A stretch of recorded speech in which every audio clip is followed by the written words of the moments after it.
Hello everyone.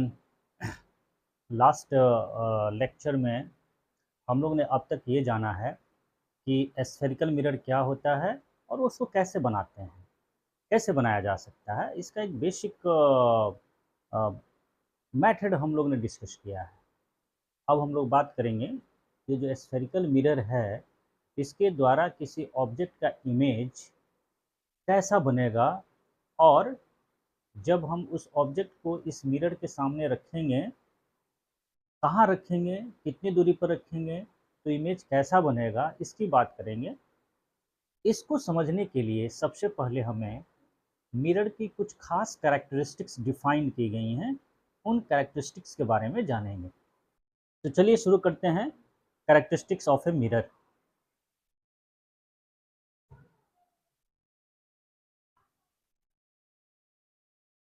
Characteristics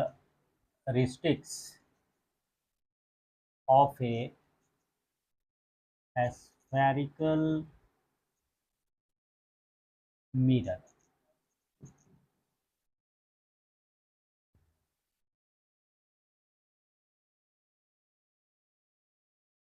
mirror के द्वारा image कैसा बनेगा, कहाँ बनेगा, ये सब इन कैरेक्टरिस्टिक्स को जानने के बाद हम लोग समझ पाते हैं और एक्सप्लेन कर सकते हैं कि इस दूरी पर हम जब ऑब्जेक्ट को रख रहे हैं तो इसका इमेज इतनी दूरी पर बन रहा है। ऑब्जेक्ट के रिस्पेक्ट में इन्वर्टेड हो रहा है तो क्यों हो रहा है, ऑब्जेक्ट के रिस्पेक्ट में सीधा दिख रहा है वो तो क्यों दिख रहा है। ये सब चीज़ें हम समझ कर एक्सप्लेन कर सकते हैं। इसके लिए इन कैरेक्टरिस्टिक्स को पहले हम लोग समझेंगे। तो पहला कैरेक्टरिस्टिक्स है एक स्फेरिकल मिरर का, वह है इसका centre of curvature. The first characteristics of A spherical mirror is, first one is it is centre of curvature. Centre of curvature spherical mirror का क्या चाहिए, सेंटर ऑफ कर्वेचर। इसको सामान्यतः हम लोग एक सिंबल सी से डिनोट करते हैं। अब ये सेंटर ऑफ कर्वेचर क्या होगा, देखिए किसी भी स्फेरिकल मिरर को जब हम बनाते हैं तो बनाते वक्त हम इसको अपने लास्ट वीडियोज में ये देखा था कि एक spherical hollow sphere glass sphere से एक पोर्शन को काटेंगे और काटने के बाद उसके सरफेस को क्या करते हैं, एक सरफेस को हम लोग सिल्वर्ड करते हैं तो दूसरे सरफेस जो है वो मिरर का काम करने लगता है। तो अगर हमारे पास अगर एक कॉनकेव मिरर है, अगर हमारे पास एक कॉनकेव मिरर है, मान लीजिए कि यह एक कॉनकेव मिरर है ना, ये कॉनकेव मिरर है, this is a concave mirror. ये कौन सा मिरर है, कॉनकेव मिरर। ठीक, अब आइए, ये जो कॉनकेव मिरर है एक हॉलो स्फेयर का पार्ट होगा। तो जरा हम देखें कि अभी ये अगर स्फेरिकल मिरर ऐसा दिख रहा है तो वो हॉलो स्फेयर कैसा रहा होगा जिससे काटकर इसको बनाया गया होगा, या यह मिरर किस हॉलो स्फेयर का एक पार्ट हो सकता है। तो इसको हम लोग कैसे समझ सकते हैं, अगर हम इस कर्व को अगर हम स्फेयर की तरह डेवलप करें तो हमारे सामने कुछ ऐसा स्फेयर एक डेवलप होगा, कुछ एक ऐसा स्फेयर क्या होगा, डेवलप होगा, दिखाई देगा। ठीक है, अब ये जो स्फेयर होगा इसका एक सेंटर होगा ये सी, या हम कह सकते हैं कि यह जो है कॉनकेव मिरर जो है, जिस कॉनकेव मिरर जिसको नाम हम लोग ने दिया है एम, दिस इज एन, और this is it's middle portion जिसको हमने नाम दिया था पी, है ना। तो यह जो स्फेरिकल मिरर है, कॉनकेव मिरर, इस काल्पनिक हॉलो स्फेयर का पार्ट हो सकता है। तो इस काल्पनिक हॉलो स्फेयर जिसका यह मिरर एक पार्ट हो सकता है, या वास्तव में वो हॉलो स्फेयर जिससे कट करके हमने एमपीएन सेक्शन को आउट किया था और सिल्वर्ड किया था, यानी कि एमपीएन जो मिरर है कॉनकेव मिरर, ये उस हॉलो स्फेयर का पार्ट है जिसका सेंटर सी है। अब इस हॉलो स्फीयर के सेंटर को हम लोग इस कॉनकेव मिरर का क्या बोलेंगे, सेंटर बोलेंगे। उसी तरह से अगर हम लोग एक कॉन्वेक्स मिरर की बात करें, अगर हम एक कॉन्वेक्स मिरर की बात करें तो what is centre of curvature. Centre of curvature को जब हम डिफाइन करने चलते हैं तो हमें इसका हेल्प लेना पड़ेगा। कॉनकेव मिरर के केस में अगर एक कॉन्वेक्स मिरर है, अगर एक कॉन्वेक्स मिरर है, मान लीजिए कि हमारा ये है कॉन्वेक्स मिरर। कॉन्वेक्स मिरर कैसे बनेगा जी, हम क्या करेंगे, इसको हम लोग सिल्वर्ड कर रहे हैं, इसको सिल्वर्ड किया जा रहा है, ठीक। ये हो गया कन्वेक्स मिरर। कन्वेक्स मिरर के बाद हम देखें कि यह मिरर किस हॉलो स्फीयर का एक पार्ट हो सकता है। तो हॉलो स्फीयर कुछ ऐसा उभर कर आएगा। ये मिरर कौन सा हो गया, कन्वेक्स मिरर। तो इसका भी सेंटर कहाँ होगा, इस हॉलो स्फीयर का सेंटर कहाँ होगा, इस हॉलो स्फीयर का सेंटर होगा कुछ यहाँ पर। और ये पार्ट हो गया एम, ये पॉइंट कहलाएगा के लिया था हम लोग ने, इसको क्या लिया था हम लोग ने, के माना था, नाम कुछ भी दे सकते हैं। और इसका बीच का एक पॉइंट था, इसको हम लोगों ने नाम दिया था पी। अब ये कन्वेक्स मिरर इस हॉलो स्फीयर का पार्ट है और इस हॉलो स्फीयर का सेंटर इस कन्वेक्स मिरर का सेंटर ऑफ कर्वेचर कहलाता है। तो अगर हम लोग लिखना चाहें कि what is the centre of curvature of a hollow sphere, तो कुछ इसको हम इस तरह से लिख सकते हैं। कैसे लिखना होगा, ये डायग्राम तो हम लोगों ने देख लिया। अब हम इस डायग्राम के हिसाब से हम ये लिख सकते हैं कि सेंटर ऑफ कर्वेचर किसी भी स्फेरिकल मिरर का वह पॉइंट होता है जो उस स्फेयर का सेंटर होता है जिससे काटकर इस मिरर को हम लोग बनाते हैं। तो what is centre of curvature, centre of curvature define करेंगे, the centre of a hollow sphere of which the spherical mirror, which the spherical mirror is a part, is called क्या कहलाता है, it is called center of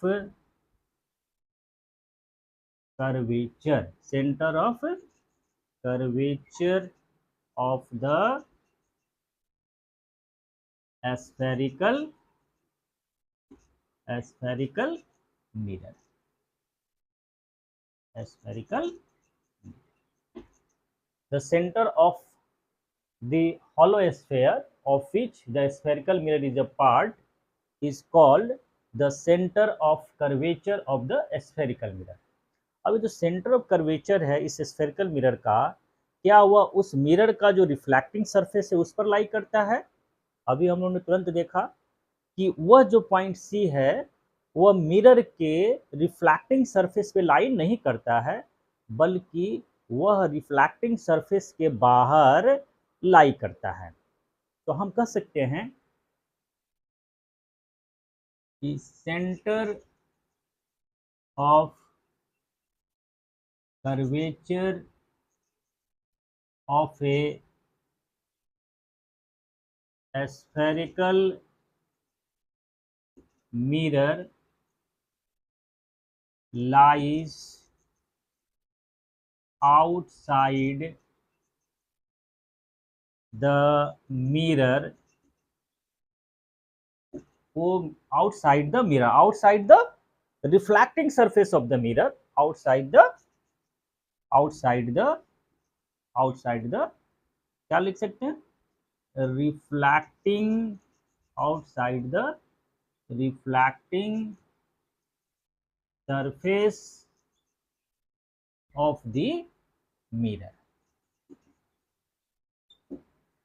जैसे मान लीजिए हमारे पास एक concave mirror है, हमारे पास एक कॉनकेव मिरर है। ये मान लीजिए आपका हो गया, हमारा हो गया ये कॉनकेव मिरर है ना, ये कॉनकेव मिरर हो गया। इसको हमने यहाँ क्या कर दिया है, सिल्वर्ड कर दिया है, सिल्वर्ड कर दिया है। तो ये सेंटर था उस हॉलो स्फीयर का, तो इसको हम लोग इस मिरर का क्या बोलेंगे, सेंटर ऑफ कर्वेचर बोलेंगे। और यदि यह कॉनकेव मिरर का केस है, ये हमारा कौन सा केस है, कॉनकेव मिरर का केस है, कॉनकेव मिरर हो गया। यदि हमारे पास कॉन्वेक्स मिरर हो, कन्वेक्स मिरर हो, तो कन्वेक्स मिरर क्या होगा, कुछ देखने में ऐसा ही होगा ये। अब इस साइड में इसकी सिल्वरिंग हुई होगी, ये इसकी रिफ्लैक्टिंग सरफेस होगा, रिफ्लैक्टिंग सरफेस होगा। तो ये जो स्फीयर बनेगा वो इस साइड बनेगा, ये पूरा स्फीयर बना हुआ था, तो इसका भी सेंटर कहाँ लाई करेगा, ये इधर लाई करेगा, सी। तो ये सी जो है इस कॉन्वेक्स मिरर का सेंटर ऑफ कर्वेचर कहलाएगा। What is C, C is the centre of curvature, centre of curvature of the spherical mirror। अब देखिए इसमें, ये देखिए ये रिफ्लेक्टिंग सरफेस है कन्वेक्स मिरर में, तो इसमें ये रिफ्लेक्टिंग सरफेस है, इसकी रिफ्लेक्टिंग सरफेस कौन सी है, ये वाली है रिफ्लेक्टिंग सरफेस। तो हम कह सकते हैं कि कॉनकेव मिरर में सेंटर ऑफ कर्वेचर किधर होता है, जिधर रिफ्लेक्टिंग सरफेस होता है उस साइड में होता है। और कन्वेक्स मिरर में किधर होता है सेंटर ऑफ कर्वेचर, जिधर रिफ्लेक्टिंग सरफेस होगा उसके अपोजिट साइड में होगा। तो हम ये कह सकते हैं कॉनकेव मिरर में centre of curvature lies on the same side of the reflecting surface, concave mirror के केस, कॉनकेव मिरर के केस में है ना। और कन्वेक्स मिरर के केस में, कन्वेक्स मिरर के केस में सेंटर ऑफ कर्वेचर क्या होगा, हम इसको लिख सकते हैं कि centre of curvature lies towards the silvered portion of the mirror। देखिए ये कन्वेक्स मिरर में हमने इधर सिल्वर किया है, तो सिल्वर साइड में सेंटर ऑफ कर्वेचर है कन्वेक्स मिरर के केस में। और ये कॉनकेव मिरर है जिसमें सिल्वर इधर हुआ है, तो सिल्वर साइड के अपोजिट साइड में, या हम कह सकते हैं कि जो रिफ्लेक्टिंग सरफेस है उधर की तरफ ये सेंटर ऑफ कर्वेचर लाई करता है।